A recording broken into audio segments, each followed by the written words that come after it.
Hello everyone, welcome to Textbook Super Coaching for bank exams, and we are going to talk about ECGCPO. There are so many questions, there are so many confusions around aspirants, around students regarding how to crack this exam. Is it feasible to crack this exam within a smaller time frame? Because in the month of November, the exam will be there. इसका pattern भी थोड़ा सा अलग है, इसमें pre और mains एक साथ आ रहा है. That's why little bit confusion is there. So in today's session I will give you the proper guide and proper idea exactly how to crack this exam in a less period of time, और क्या focus करना चाहिए, कहां पे focus करना चाहिए, इन सारे factors के ऊपर हम बात करेंगे. इसको डिस्कस करते वक्त हम एग्जैक्टली लास्ट एग्जाम्स में कट ऑफ क्या रहे वो भी एक फैक्टर हमारा ध्यान में रखेंगे हम लोग कि उसके भरोसे. इसके अलावा इसमें सब्जेक्ट जो है, सब्जेक्ट्स में एग्जैक्टली क्या क्या टॉपिक्स हमें कवर करने हैं, कम टाइम फ्रेम में किसके ऊपर ज्यादा फोकस करना पड़ेगा, तो ये सारी चीजें जो है वो हम इस सेशन के अंदर आपके साथ डिस्कस करेंगे. So I will start with the session की शुरुआत करते हैं इस प्लानिंग सेशन के अंदर, जहां पे ईसीजीसी क्लियर करने का एक श्योर शॉट तरीका आपके पास रहेगा. दोस्तों, before going to start this session, if you are at to subscribe our channel, एक बार जल्दी से चैनल को सब्सक्राइब कर दीजिएगा और इसे शेयर करना भी मत भूलिएगा. Now sir, first of all will talk about the exactly the exam pattern. इस एग्जाम पैटर्न के ऊपर एक बार बात कर लेते हैं कि हमारा एग्जाम पैटर्न कैसा है. वैसे आपको ऑलरेडी पता होगा, बट स्टिल अगेन, केवल एक ही एग्जाम होने वाली है, प्री और मेंस मिला के एक ही पेपर रहेगा जो हमेशा ईसीजीसी में होता है और बाद में डायरेक्टली इंटरव्यूज होंगे.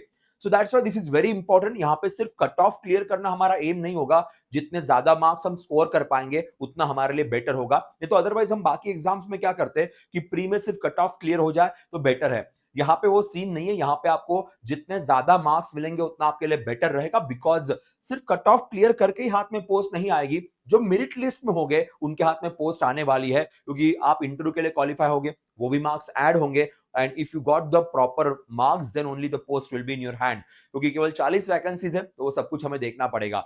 Now reasoning 50 questions, English 50 questions, computer 20 questions, GA 40 questions, then QA 50 questions. So इस तरीके से हमारा पैटर्न यहाँ पे है. Obviously सेक्शनल टाइमिंग को भी मेंशन किया गया है.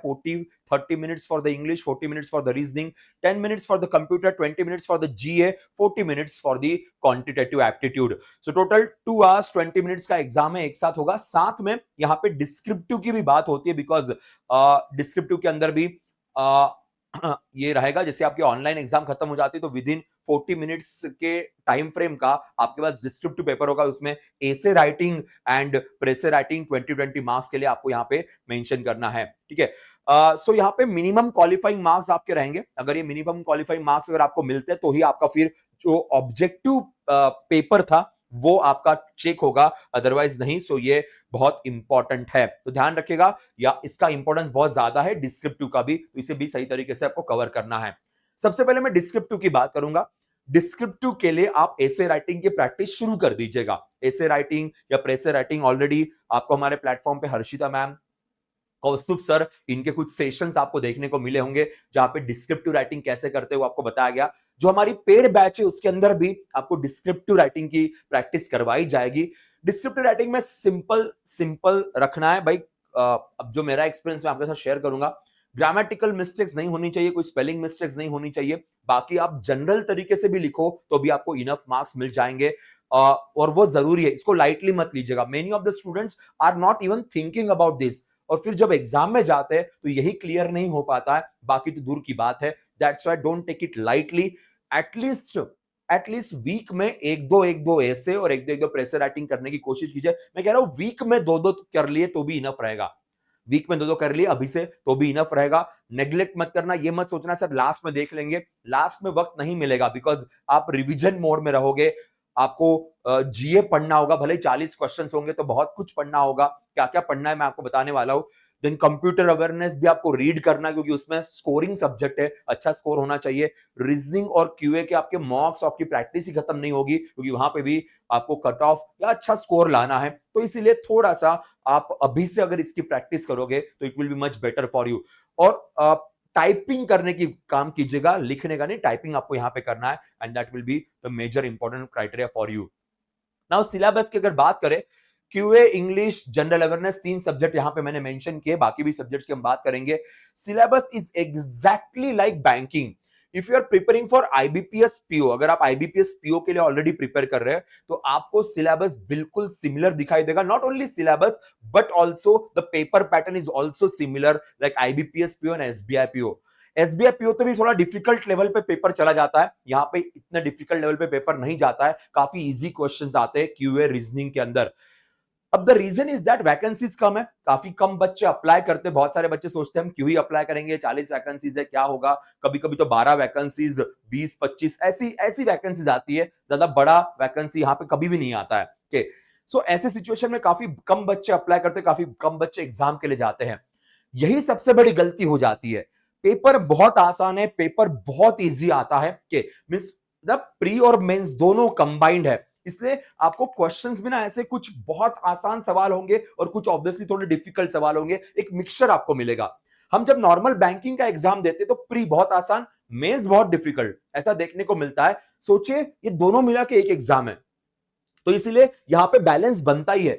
जिस जिस एग्जाम में ऐसा सिनारियो होता है जहां पे केवल एक ही एग्जाम है, no phase 1 no phase 2 only single phase, वहां पे पेपर आपको थोड़ा सा डुएबल दिखाई देगा. मीडियम टू डिफिकल्ट रेंज में आपको दिखाई देगा. हाँ, मीडियम टू डिफिकल्ट रेंज, एक दो क्वेश्चंस इजी वाले भी होते हैं कि ऑफ कोर्स थोड़ा सा रेंज रहेगा मीडियम टू, पर मीडियम पे ज्यादा सवाल देखने को मिलते हैं, तो it's very easy to crack the exam. अब कई बार स्टूडेंट पूछते हैं कि सर इसका आईबीपीएस पीओ का जो मेंस है वो इसका पैटर्न रहेगा क्या. मैं पहले क्लियर करता हूं, इसका मेंस इज इक्वल टू इसका एग्जाम, ये ऐसे फालतू के चक्करों में मत जाइए. रियलिटी ये होती है कि आईबीपीएस पीओ का मेंस, आईबीपीएस पीओ का प्री, दोनों को मिक्स कर दीजिए, आपको इसका पेपर दिखाई देगा. जी हां, मिक्स कर दो, पेपर दिखाई देगा. सेम इवन एसबीआई पीओ का तो मेंस और भी डिफिकल्ट है, इससे भी डिफिकल्ट आता है, लिटरली लिटरली डिफिकल्ट आता है. Last year paper was very difficult, उसके पहले भी सिनारियो वही था एसबीआई पीओ के साथ. यहां पे पेपर उससे आसान ही आता है, आसान ही आता है, इज वेरी डुएबल. कोई एक्स्ट्रा चीजें नहीं करनी है. Whatever you are studying for your PO exams, same पढ़ाई करते रहो, सेम पढ़ाई करते रहो, सेम तरीके से अपने स्टडी को प्लान करते रहो. कोई एक्स्ट्रा एफर्ट्स नहीं लेने हैं, मैं पहले ही क्लियर कर देता हूं. सेम, क्योंकि वैसे भी टाइम कम है, इस टाइम में एग्जाम वही निकाल पाएंगे जिसका ऑलरेडी प्रिपरेशन चल रहा है. ये सच में बताना चाहूंगा. न्यू इंडिया एश्योरेंस के साथ भी सेम सिनारियो है, ईसीजीसी के साथ भी सेम सिनारियो है. जिनका ऑलरेडी प्रिपरेशन चल रहा है they will be able to crack this exam very easily. अगर आप नए से शुरुआत कर रहे हो, जीरो से शुरुआत कर रहे हो, और अगर आप ईसीजीसी को एम करके चल रहे हो, तो शायद जीरो से यहां तक पहुंचने के लिए डिफिकल्टी हो सकती है. माना कि पेपर इजी है, पेपर एसबीआई पीओ के मेन से इजी है, बट दैट डजंट मीन कि क्रैक कर पाएंगे, क्लियर कर पाएंगे. शायद आप एक दो सेक्शन का कट ऑफ क्लियर कर पाओ, शायद आप ओवरऑल कट ऑफ भी क्लियर कर पाओ, पर सिलेक्शन के लिए सिर्फ कट ऑफ क्लियर नहीं करना है. You need some extra marks over your merit list में आना है. तो अगर आप जीरो से प्रिपरेशन स्टार्ट कर रहे हो इस एग्जाम को टारगेट करते हुए, तो ये बेवकूफी होगी. मैं क्लियरली बोलता हूं, ये बेवकूफी हो सकती है. अगर आपका ऑलरेडी प्रिपरेशन है, बीच में आपने ब्रेक लिया था, देन ओके, कोई बात नहीं. अगर आप ऑलरेडी इस साल के एसबीआई पीओ के या आईबीपीएस पीओ के लिए प्रिपरेशन कर रहे हो, तो ये आपके लिए सोने पे सुहागा है, आपके लिए बोनस है, और ये होगा क्लियर, डेफिनेटली होता है. तो कोई एक्स्ट्रा कुछ टॉपिक्स कवर करने की जरूरत नहीं है. जो अभी तक आप प्रिपेयर कर रहे हो आपके पीओ के लिए, उसी तरीके से प्रिपेयर कीजिएगा. नाउ मैं will come to the general awareness. अब जनरल अवेयरनेस में सीन क्या होता है, वही है जैसे बैंकिंग के लिए हम लोग पढ़ते हैं last 3 to 4 months current affairs, वही आपको करंट अफेयर्स पढ़ना है लास्ट 2-3-4 मंथ्स का. मैं कहूंगा 4 मंथ्स पढ़ के जाइएगा, ज्यादा बेटर रहेगा यहाँ पे. तो last 4 months current affairs will be much much better for you. 6 months नहीं हाथ लगाए तो भी चलेगा, 4 मंथ्स के, तो नवंबर से लेके पीछे जाइएगा, last 4 months will be enough for you. अब ये जो ईसीजीसी है, ये एक इंश्योरेंस बेस्ड संस्था है, बहुत लोग जानते ही नहीं है ये एक इंश्योरेंस बेस्ड संस्था है. तो थोड़ा बहुत इंश्योरेंस का नॉलेज होना जरूरी है. अब कुछ लोग मुझे बोल रहे थे कि सर ईसीजीसी कहां पे इंश्योरेंस में आता है. ईसीजीसी का काम क्या है, जो credit export credit guarantee, export credit guarantee का मतलब है कि एक्सपोर्ट करने वाली जो संस्था है, उनको जो लोन चाहिए, उस लोन को इंश्योर्ड करने की जिम्मेदारी इनकी होती है. So they are working in that angle. तो थोड़ा सा वो जो अवेयरनेस है वो लाना बहुत जरूरी है. मैं ये नहीं कह रहा हूं कि आपको लाइफ इंश्योरेंस पढ़ना पड़ेगा, आपको इंश्योरेंस की हिस्ट्री पढ़नी पड़ेगी, या आपको जनरल इंश्योरेंसेस के टाइप्स पढ़ने पड़ेंगे, प्रिंसिपल्स पढ़ने पड़ेंगे. I am not saying you that, but you should know the basic idea about it कि एग्जैक्टली किस तरीके से वर्क करेगा, बिकॉज यहां पे जनरल इंश्योरेंस का सेक्शन आने वाला है. तो थोड़ा बहुत नॉलेज, बिल्कुल बेसिक नॉलेज उसका होना चाहिए. दूसरा, यहां पे ट्रेड एक कंसेप्ट है, ट्रेड का मतलब इंपोर्ट एंड एक्सपोर्ट। ये जो कंसेप्ट है हमारे देश का, ये भी हमें पता होना चाहिए। ट्रेड पॉलिसी हमें पता होनी चाहिए। नॉर्मल बैंकिंग में हम ये नहीं पढ़ते, नॉर्मल बैंकिंग में हम ट्रेड पॉलिसी को हाथ भी नहीं लगाते। आधे लोगों को तो पता भी नहीं होगा ट्रेड पॉलिसी क्या है, but we need to study little bit about the trade policy. Especially जब इंटरव्यू में जाओगे तो ये थोड़ा सा पूछा जाएगा, क्योंकि कॉमर्स मिनिस्ट्री के अंडर काम करने वाली संस्था है, फाइनेंस मिनिस्ट्री के अंडर नहीं। And commerce ministries complete focus is on the trade off the country. So import में हम क्या कर रहे हैं, एक्सपोर्ट में हम क्या कर रहे हैं। आजकल एक कंसेप्ट बहुत चल रहा है फ्री ट्रेड एग्रीमेंट वाला, ये हमें थोड़ा बहुत पता होना चाहिए। बैलेंस ऑफ पेमेंट की बारे में हमें पता होना चाहिए। बैलेंस ऑफ ट्रेड के बारे में हमें पता होना चाहिए। तो ये कुछ टॉपिक्स कवर करने पड़ेंगे। अब कई बार ना स्टूडेंट सिर्फ ये सोच के चलते हैं, सर लास्ट टाइम मेंस में तो यही पूछा था, हम यही पढ़ लेते हैं। Every year they are going to ask different questions, dynamism बढ़ जाता है। जब लास्ट टाइम आपने ईसीजीसी का अगर एग्जाम दिया होगा, तब हमारे देश की ट्रेड पॉलिसी आई नहीं थी, पॉज मोड पे चल रही थी ट्रेड पॉलिसी। पुराने ट्रेड पॉलिसी को हम खींचते चले जा रहे थे 2-3 साल। अब नई ट्रेड पॉलिसी आ चुकी है, तो क्वेश्चंस भी आ जाएंगे, क्योंकि वो उनको फॉलो भी करनी है। बहुत सारे ऐसे टैक्सेस है जो कस्टम्स या एक्सपोर्ट के लिए नई नई स्कीम बनाई जाती है, टैक्सेस होते हैं, उसके बारे में हमें जानकारी होनी चाहिए। स्पेशली एक्सपोर्ट ओरिएंटेड स्कीम्स में काफी चेंजेस इसी साल किए गए, कुछ स्कीम्स को एक्सटेंड किया गया, कुछ स्कीम्स के बारे में फ्यूचर का डिसाइड किया जा रहा है। जैसे RODTEP is the name of the scheme, वो एक इंपॉर्टेंट फैक्टर है। इंडिया का एक्सपोर्ट किसमें ज्यादा है, किसमें कम है, इंडिया का इंपोर्ट किसमें ज्यादा है, किसमें कम है। हम केवल करंट के एंगल में पढ़ते हैं, और यहां पे थोड़ा सा डिटेलिंग हमें करना पड़ेगा, बिकॉज एग्जाम के लिए वो बहुत जरूरी फैक्टर है, बहुत जरूरी सिनारियो है। So we should know that, वो हमें पता होना चाहिए।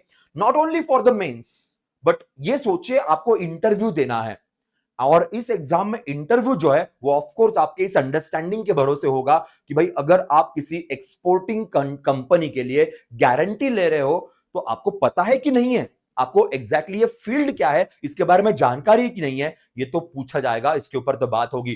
तो बैंकिंग का हिस्ट्री पढ़ने से अच्छा, बैंकिंग के हिस्ट्री में अपना वक्त डालने से अच्छा, we need to study some different topics over here. कुछ डिफरेंट टॉपिक्स के ऊपर यहां पे हमें बात करनी पड़ेगी, और वही कंसेप्ट यहां पे होगा।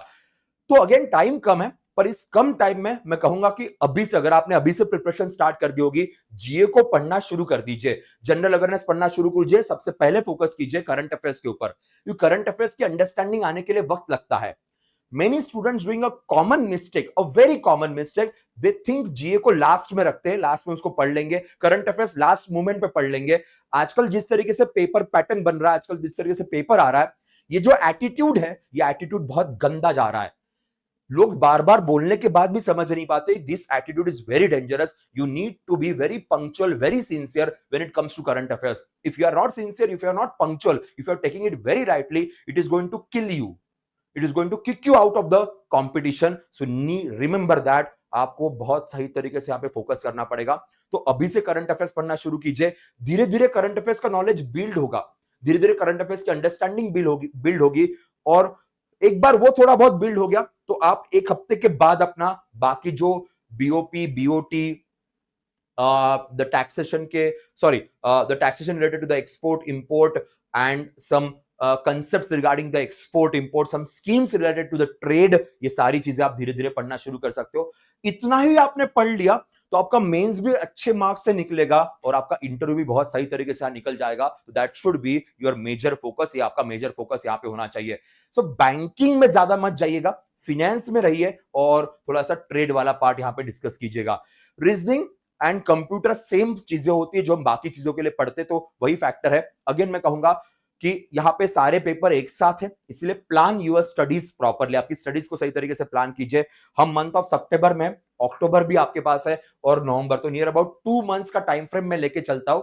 एक पकड़ लीजिए, 2 महीने भी नहीं, 1.5 महीना हम लेके चलते हैं, 1.5 महीना का टाइम फ्रेम हमारे पास है। 1.5 महीने में it is very feasible, possible कि आप इस एग्जाम को निकाल सकते हो, अगर आप पहले से प्रिपरेशन कर रहे हो।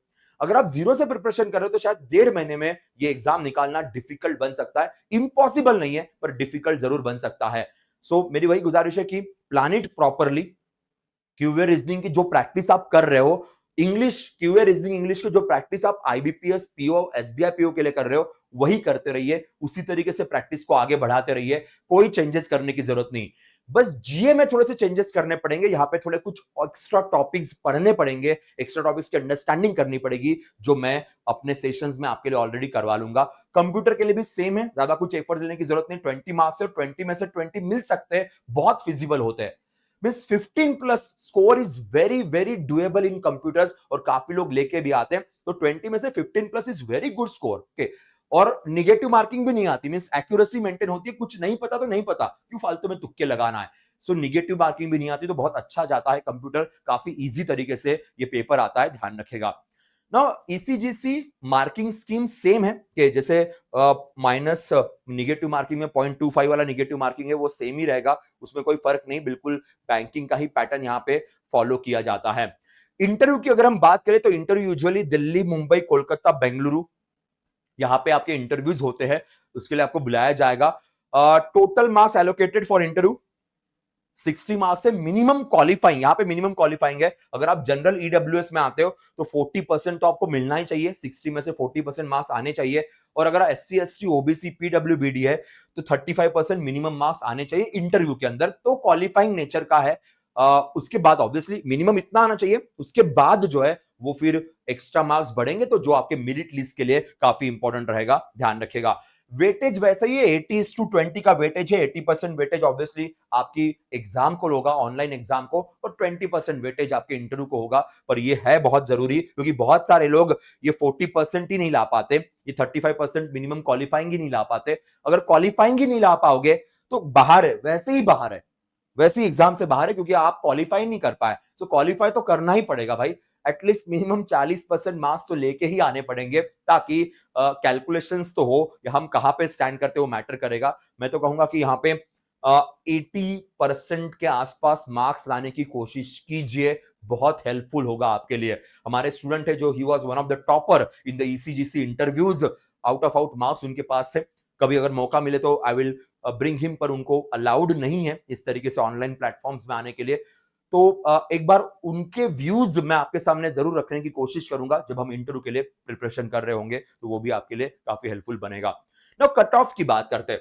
Cut offs are not that much, यहां पे कट ऑफ ना सेक्शन वाइज कट ऑफ है। सो इंग्लिश ये 2022 का 9.75, कंप्यूटर 16.25। सो मैंने कहा था कि भाई 15 प्लस मार्क्स तो चाहिए ही चाहिए, 15 प्लस क्या 16 17 तक आपको जाना पड़ेगा 20 में से। सो बहुत इजी पेपर है। अगर लोग ये स्कोर कर रहे हैं, अगर ये कट ऑफ जा रहा है, तो आप सोच सकते हैं कि लोग आउट ऑफ आउट स्कोर कर रहे हैं, तो बिल्कुल है, बहुत इजी पेपर होता है। जीए 9.5, QS 4.75, descriptive 11.75 is very important, and total cut off marks 20। सो इस तरीके से ये टोटल पेपर आपका गया था। ओके, अगर हम बात करते हैं ओवरऑल कट ऑफ की, अगर बात करें जनरल के लिए 141 was a cut off last time. Obviously vacancies कम होती है तो थोड़ा सा नंबर आपको बढ़ते हुए दिखाई देगा। ये 2022 का है। वही अगर हम 2021 की बात करें तो again English language 13.75, then computer 8.75, यहां पे थोड़ा सा कम था। जीए 4 ऑलमोस्ट उसी रेंज में, थोड़ा सा यहां पे कम है, लास्ट टाइम मींस 2022 में थोड़ा ज्यादा था। पर हाँ, ये 12.5 क्यूए, यहां का कट ऑफ बढ़ गया था, नहीं तो यूजुअली यहां का कट ऑफ कम होता है। एंड रीजनिंग का भी 11 था। ओके, सो डिस्क्रिप्टिव 21.75, लास्ट ईयर से ज्यादा यहां पे देखने को मिलेगा। तो यही होता है, यही चीजें देखने को मिलती है कि कभी कोई पेपर इजी, कभी कोई paper difficult.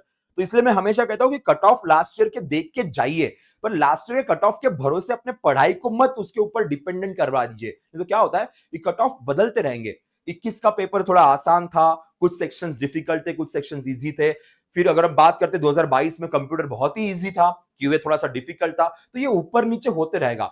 Just focus on your studies, इतना सोच के चलिएगा कि यार कंप्यूटर जैसे सब्जेक्ट में अगर पेपर इजी आ रहा है तो will try to score as many as we can. के बाकी जगहों पे एटलीस्ट सपोज 40 मार्क्स का पेपर है तो मिनिमम 20 तो आ ही जाने चाहिए, क्योंकि जितने ज्यादा मार्क्स आएंगे उतना आपके लिए बेटर है, क्योंकि उसी के भरोसे आपका सिलेक्शन होगा। कट ऑफ के भरोसे सिलेक्शन नहीं होगा। सिर्फ कट ऑफ वाले, सिर्फ सपोज फॉर एग्जांपल आपको केवल 111.5 2021 में अगर आपको सिर्फ इतने मार्क्स मिले, इससे कुछ नहीं होगा, कुछ नहीं होगा। आप इंटरव्यू के लिए जाओगे, इंटरव्यू देके भी आओगे, इंटरव्यू में कितना भी अच्छा स्कोर करे तो भी शायद आपके हाथ में पोस्ट नहीं आएगी, क्योंकि ये कट ऑफ है, ये मिनिमम मार्क्स है। इससे मिनिमम 20 से 30 मार्क का रेंज ज्यादा होना ही चाहिए, तब जाके हाथ में पोस्ट आएगी, तब जाके हाथ में आपके पास ईसीजीसी का अपॉइंटमेंट लेटर आएगा। तो इसलिए कोशिश कीजिए कि कट ऑफ से दूर की सोचो, more than that cut off तक लिमिटेड या सीमित मत रहो, ये आपके लिए बहुत जरूरी बन जाएगा। अब कट ऑफ बहुत सारे फैक्टर्स पे डिपेंड करता है, जैसे मैंने कहा था नंबर ऑफ वैकेंसीज 40 है इस बार के, तो it leads to higher cut off. Number of candidates कितने फॉर्म फिल करते हैं, इस बार शायद ज्यादा फॉर्म फिल करने की बातें की जा रही है। Then difficulty level of the exam, ये तो एग्जाम के दिन ही पता चलेगा, तभी हम बात कर सकते हैं कि कट ऑफ क्या जाएगा, क्योंकि इसी के ऊपर वो डिपेंड करने वाला है। बाद में आपका परफॉर्मेंस, बाकी लोग कैसे परफॉर्म करते हैं all, and the reservation categories में क्या क्या कितने लोग एग्जाम देते हैं, क्योंकि हर कैटेगरी में कितने लोग फॉर्म फिल कर रहे हैं उसके हिसाब से काफी परम्यूटेशन कॉम्बिनेशन चेंज होते हैं। तो ये सारे फैक्टर्स है। अगेन 1.5 महीने के हिसाब से स्टडीज को प्लान कीजिए। आप जनरल अवेयरनेस अभी से पढ़ना शुरू करो, क्योंकि general awareness, English and computer, ये तीनों बहुत बड़ा रोल प्ले करते हैं, क्योंकि क्यूए रीजनिंग आजकल आ रहा है थोड़ा सा डिफिकल्ट आ रहा है, ये तो रियलिटी है कि अब थोड़ा डिफिकल्ट अगर आ रहा है तो वहां पे शायद हम ज्यादा स्कोर ना कर पाए, कट ऑफ तक हम जा सकते हैं। तो कंप्यूटर बहुत अच्छा स्कोरिंग सब्जेक्ट है, बहुत अच्छा है, आउट ऑफ आउट आ सकते हैं। इंग्लिश आजकल थोड़ा सा इजी आ रहा है, तो वहां पे भी अच्छा स्कोर कर सकते हैं। तो दोनों सब्जेक्ट को स्कोरिंग के एंगल में रखिए। जीए भी स्कोरिंग है, बट प्रॉब्लम है उसके लिए स्कोरिंग है जो पहले से शुरू से पढ़ेगा। जो ऐसे ही बीच में सिर्फ एमसीक्यू सॉल्व करके जा रहा है, केवल मॉक टेस्ट के भरोसे केवल वन लाइनर पढ़ के जा रहा है, उसके लिए जीए इजी नहीं बनता है। फिर वो यही सोचते बैठता है पेपर कहां से आया था, मुझे नेक्स्ट पेपर के लिए क्या पढ़ना है। अगर आप बहुत शिद्दत से, बहुत ईमानदारी से, बहुत सिंसियरिटी से डेली करंट अफेयर्स को अच्छे से पढ़ते हो, चाहे बड़ी न्यूज हो छोटी न्यूज हो, उसको सही जस्टिस देके पढ़ते हो, गारंटी से कहता हूं ये सब्जेक्ट आपके लिए स्कोरिंग बन जाएगा। नहीं तो फिर वही है कि सर कौन से नोट्स पढ़ूं, सर कौन से एमसीक्यू सॉल्व करूं, सर बता दीजिए लास्ट के 15 दिन में क्या पढ़ूं, सर ये कैप्सूल दे दीजिए, सर ये इंजेक्शन दे दीजिए। यही करते रहोगे। अगर पहले से पढ़ोगे तो ये सब करने की जरूरत नहीं पड़ेगी, दिमाग बड़ा शांत होगा, स्ट्रांग होगा और अच्छा स्कोर आ जाएगा जो आपको रिजल्ट देगा। जस्ट फोकस ऑन दैट, उसकी तरफ ध्यान रखेगा। और जी हाँ, मॉक टेस्ट देना नहीं भूलना है। नाउ ईसीजीसी पीओ की हमारी बैच ऑलरेडी स्टार्ट होगी, प्री प्लस मेंस, क्योंकि पेपर ही हमारा एक साथ ही है, सो एक ही एग्जाम है, सो उसका हमारा बैच ऑलरेडी स्टार्ट हो चुका है। इंटरव्यू के लिए भी हम गाइड करेंगे। एक बार आपकी बैच, एक बार आप ऑनलाइन एग्जाम क्लियर कर दो तो इंटरव्यू की भी हम आपको सारी सारी गाइडेंस प्रोवाइड करेंगे। नाउ इस बैच में एनरोल करने के लिए फिलहाल हमारी ऑफर चल रही है। ये ऑफर सीमित समय के लिए, लिमिटेड टाइम फ्रेम के लिए, उसमें ईसीजीसी आपको केवल 863 रुपीज में मिल जाएगा अगर आप एक कूपन कोड यूज करते हो। मैं आपको बता देता हूं कि ये कूपन कोड कैसे यूज करना है। जैसे ये हमारा ऑनलाइन प्लेटफॉर्म है, इसमें आप ईसीजीसी पीओ सिलेक्ट कर लीजिए तो ईसीजीसी पीओ का ये आपको बैच दिख जाएगा। इस बैच में आप देखो 863 रुपीज का ये बैच है। After imposing the coupon code लगाने के बाद, तो यहाँ पे पुराना कूपन कोड अगर रिमूव कर देते, कूपन कोड नहीं लगाओगे तो 959 में 12 मंथ्स का बैच है, 799 में 6 मंथ्स का बैच है। यहाँ पे अप्लाई कूपन कोड करना है। अप्लाई कूपन कोड में PUSHPA के यहाँ पे ऑलरेडी लिखा हुआ है, मैं अप्लाई कर देता हूं। अप्लाई करते ही 863 में 12 मंथ्स के लिए, 719 में आपको 6 मंथ्स के लिए बैच मिल जाएगा। तो इसमें एनरोल करना मत भूलिए, बड़ा इंपॉर्टेंट एग्जाम है, अच्छी खासी सैलरी है, सबसे best salary SBI PO, LIC, AAO से भी ज्यादा सैलरी यहाँ पे आपको देखने को मिलेगी स्टार्टिंग में। और प्रमोशन का भी स्कोप बहुत जबरदस्त है, 3-3 साल के बाद प्रमोशन के लिए आप क्वालिफाई होते हो। So don't miss this opportunity, it's a very good opportunity, so इसे बिल्कुल भी मिस मत कीजिएगा। ठीक है, दैट्स ऑल। कुछ डाउट्स क्वेश्चंस होंगे तो बिल्कुल कमेंट सेक्शन में डालिएगा, और बाद में पेड बैच में तो आपके साथ बात होगी, वहां पे हम डिस्कस करेंगे। तब तक के लिए बाय बाय, टेक केयर।